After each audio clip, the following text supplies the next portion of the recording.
शेतकरी नेते राजू शेट्टी यांच्या नेतृत्वाखाली नुकसान भरपाई मिळावी म्हणून मुंबई गोवा हायवे बंद करणाऱ्या सिंधुदुर्गातील आंबा काजू उत्पादक शेतकऱ्यांना जिल्हा कृषी अधिकाऱ्यांकडून आश्वासक शब्द मिळाला नाही.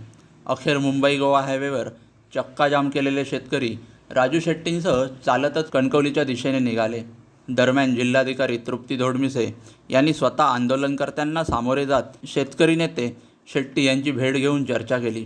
राज्य सरकारकडून कोकणातील हापूस आंबा आणि काजू उत्पादक शेतकऱ्यांना अधिवेशन संपण्याआधी येत्या 2 दिवसात योग्य नुकसान भरपाई जाहीर केली जाईल असे आश्वासन दिले. जिल्हाधिकारी धोडमिसे यांच्या आश्वासनानंतर राजू शेट्टी यांनी आजचे आंदोलन तात्पुरते स्थगित केल्याचे घोषित करतानाच जर 2 दिवसात योग्य नुकसान भरपाई जाहीर झाली नाही तर कोकणातील शेतकऱ्यांसह थेट मुख्यमंत्र्यांच्या वर्षा बंगल्यावर चाल करणार असल्याचा इशारा दिला.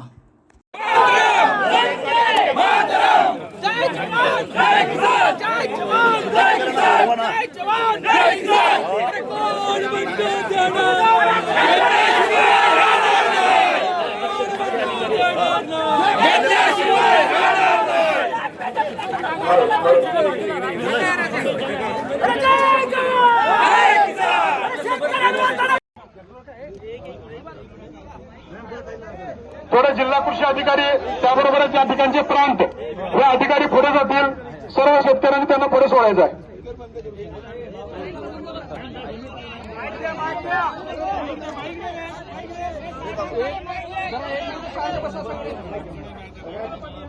कृपा करून सगळ्यांनी शांत राहा. जिल्हाधिकारी आणि राजू शेट्टी साहेब चर्चा करतायत. थांबारे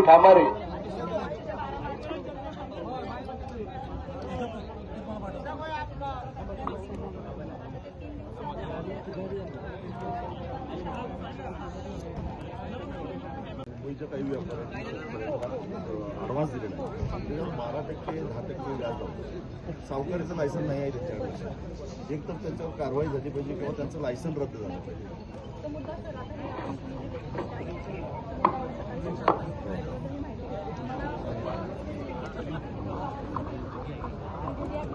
म्हणून मी डीडीआरला मी त्यासाठी बोलवलं होतं की बाबा पणन खात्यामार्फत त्यांचं लायसन, कारण मुंबई एपीएमसीमध्ये त्यांचं रजिस्ट्रेशन आहे.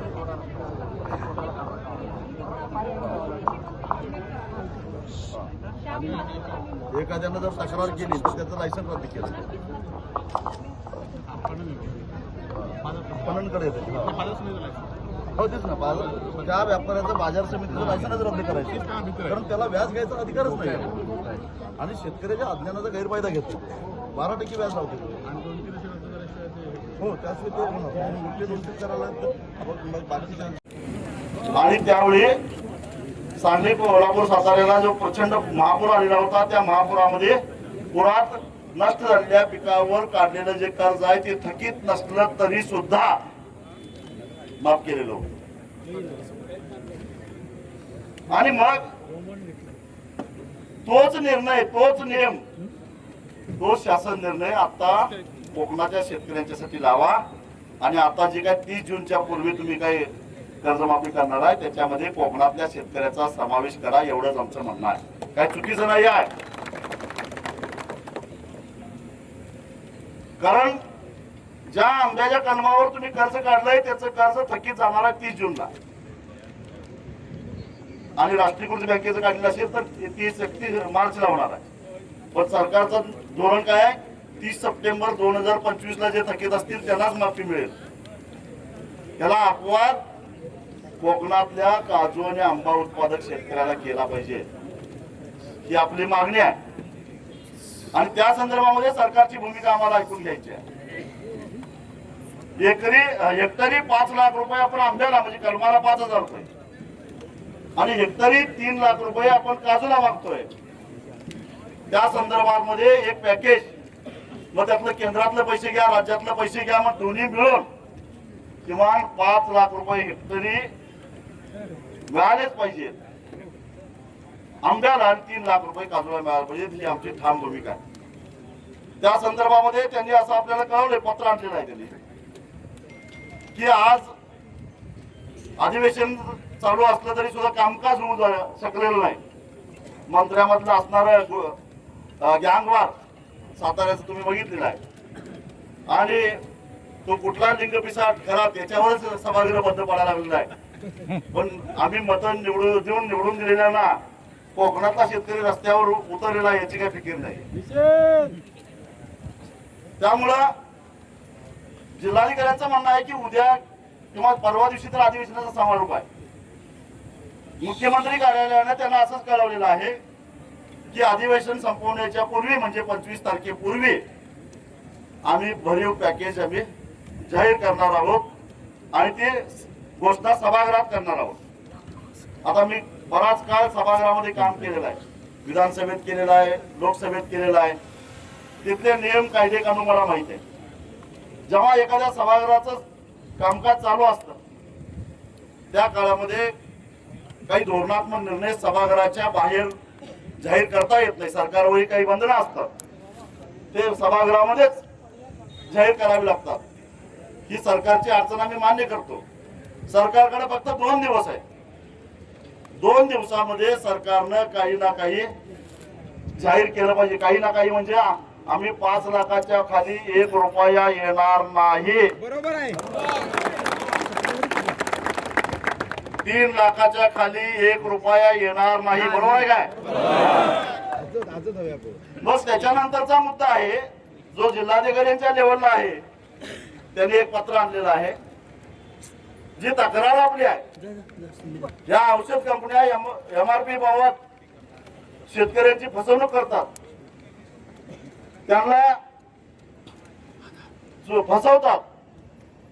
ज्या औषधावर बंदी आहे ते बंदी त्या औषधा शेतकऱ्याच्या गळ्यात मारतात. ज्या औषधाचा काही उपयोग होत नाही, निकृष्ट दर्जाचे आहेत, ते औषधं शेतकऱ्याच्या गळ्यात मारतात. आणि मुळात निकृष्ट दर्जाची औषधं अनेक आहेत. आम्ही प्रश्न विचारला त्यांना की या संदर्भामध्ये जिल्हा कृषी अधीक्षकांनी काय केलं. एक क्वालिटी कंट्रोल विभाग आहे कृषी विभागाचा, त्यांनी तपासण्या केल्या का आणि अशा दोषी कंपन्यांच्यावर कारवाई केली का. खत दुकानदार असोसिएशननं मला माहित आहे माझा निषेध केला. मी तुम्हाला त्यांना अजूनही सांगतो, होय उघड धमकी देतोय. तुम्ही जर का शेतकऱ्याशी आग्रह केला तर तुमचं साहित्य रस्त्यावर फेकल्याशिवाय सोडणार नाही. आजही सांगतो तुम्हाला. आणि नुसतं इथंच नाही, या खत कंपन्यांना, या दुकानदारांना खत पुरवणारे जे कंपन्या त्या कंपन्यांनाही सांगतो तुम्हाला महाराष्ट्रभर धंदा करून देणार नाही. दादागिरी करतात. जबाबदार आहेत कृषी मंत्री. सांगतात 98 कोटी रुपयाचा आमचा धंदा झाला. 98 काय 93 कोटीचा. अरे कमीत कमी 30 ते 35% तुमचं मार्जिन असतंय त्याच्यामध्ये. शेतकऱ्याचा वाटोळ झाला. औषधं विकणाऱ्यांनी 30-35 कोटी रुपये कमावले, शेतकऱ्याचं काय. त्यामुळं निकृष्ट दर्जाची औषधं पुरवणाऱ्या कंपन्यांच्यावर आणि त्या विक्रेत्यांच्यावर कारवाई झालीच पाहिजे असं बरोबर आहे ना. ती झाल्याशिवाय आम्ही मागे हटणार नाही. तोपर्यंत पैसे कोणी द्यायचे नाही. हा, तोपर्यंत पैसे कोणी द्यायचे नाही. मी मोर्चावेळी सांगितलेलं आहे, जेव्हा पिकलं त्यावेळी लुटलं, देणं घेणं तेव्हा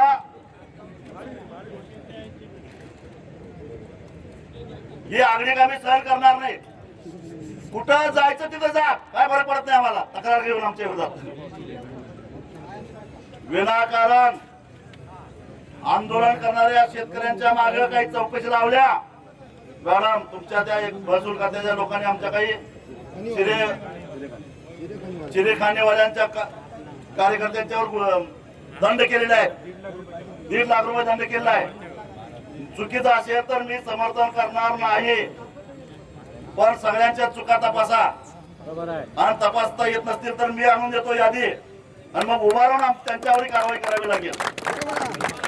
केवळ एखादा आंदोलनामध्ये उतरतो, एखादा शेतकऱ्यांच्या बाजूने राहतो, कारण तो शेतकरी आहे. त्याला त्रास दिला तर आम्ही सहन करणार नाही.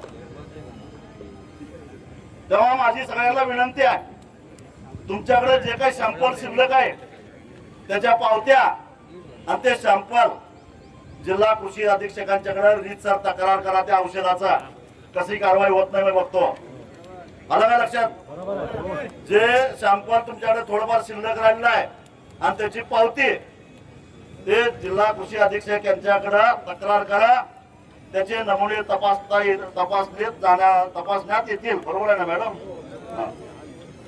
नंबर 2, जे व्यापारी शेतकऱ्याला ऍडव्हान्स दिलेले आहेत आणि त्याचं व्याज वसूल करतायत, कायद्यानं त्यांना व्याज घेता येत नाही. म्हणून इथं जिल्हा उपनिबंधकांनी बोलावलेलं होतं, त्यांच्यावर खासगी सावकारीचा गुन्हा दाखल करा. बरोबर आहे. त्यांना अजिबात व्याज मिळणार नाही. अशा सुद्धा तक्रारी तुम्ही करा.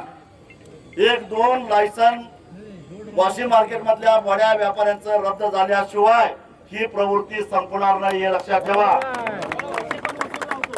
तुम्ही फक्त तक्रार करा, लायसन कसं रद्द होत नाही आम्ही बघतो. हा, दर उतरवतात, दर मारतात. एकदा आपण जाऊ वाशिम मार्केटला. आणि तिसरा, आपल्याला प्रचलित विमा हा कामाचा नाही आहे. त्याच्यामध्ये 30 मे पर्यंत तरी मुदतवाढ केली पाहिजे. बरोबर आहे ना? 30 मे पर्यंत मुदतवाढ केली पाहिजे. विम्याचे नियम, विम्याचे निकष ठरवत असताना कोकणातली भौगोलिक स्थिती, कोकणातला शेतकरी डोळ्यासमोर न ठेवता हे सगळे निकष ठरवले गेलेले आहेत. त्यामुळे या विम्याचा शेतकऱ्याला काही उपयोग होत नाही. ताज्या अपडेट्स आणि ताज्या बातम्यांसाठी आजच सबस्क्राईब करा आपला Sindhudurg digital news channel. Like करा, शेअर करा, कमेंट करा आणि महत्त्वाचं म्हणजे बेल आयकॉनला क्लिक करायला विसरू नका.